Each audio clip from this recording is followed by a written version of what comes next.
J'habite depuis peu à 200 mètres de la plage et je ne pouvais plus rester indifférente face à leur sort en me disant que je me baigne et qu'un peu plus loin des gens meurent sans que personne ne fasse rien. Ce sont des gens qui sont en situation de survie et dont la vie est tendue qu'à un fil, et que s'ils risquent leur vie en passant la Méditerranée, c'est qu'ils n'ont rien à perdre, quoi.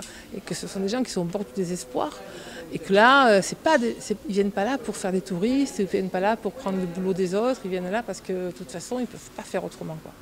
Et ça, c'est une conscience que nos contemporains n'ont pas tout le temps, hein. C'est terrible, voilà. On vient, on apporte ce qu'on peut, de l'argent, de la bonne humeur, du temps. Et c'est comme ça qu'on arrive à donner, à tendre la main à des gens qui en ont énormément besoin.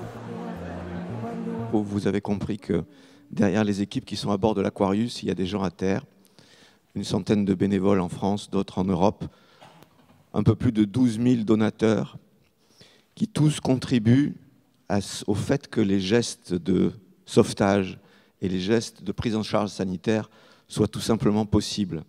Ça s'est passé dans un collège, c'est le collège Elsa Triolet, à Saint-Antoine, au nord de Marseille.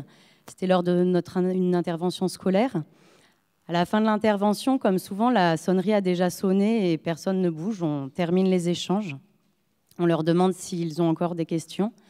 Et là, il y a une jeune fille qui lève la main et qui nous dit « On a cette enveloppe au nom de toute la classe, on voulait vous remettre cette enveloppe, on a fait une collecte pour votre association. » Il y a la mobilisation citoyenne et ils ont décliné ça en mobilisation collégienne. Enfin voilà, chacun à notre échelle.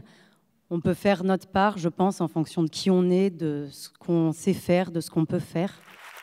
Merci Anaïs.